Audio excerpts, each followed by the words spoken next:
اللہ ہمارے اس گھر کو ہمیشہ اپنی یاد سے روشن رکھے۔ گلخان صاحب، آپ کچن میں میری اتنی مدد کرتے ہیں، مجھے بہت خوشی ہوتی ہے۔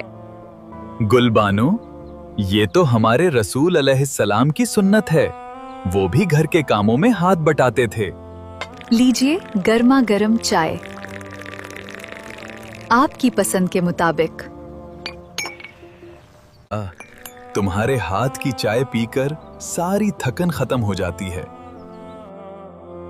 گلخان، کبھی کبھی سوچتی ہوں کہ آنے والے حالات میں ہم اپنی ذمہ داریاں کیسے پوری کریں گے۔ فکر نہ کرو، بس نیت صاف رکھو۔ جو گھر سنت پر چلتا ہے، اللہ وہاں برکت کے دروازے خود کھول دیتا ہے۔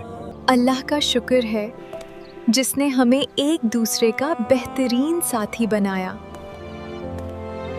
آج دسترخوان میں بچھاؤں گا، تم بس آرام سے بیٹھو۔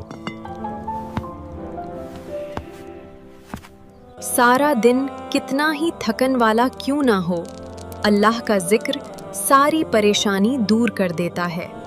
میاں بیوی ایک دوسرے کا لباس ہوتے ہیں، ایک کی خوشی دوسرے کی جیت ہے، اور ایک کا دکھ دوسرے کا امتحان۔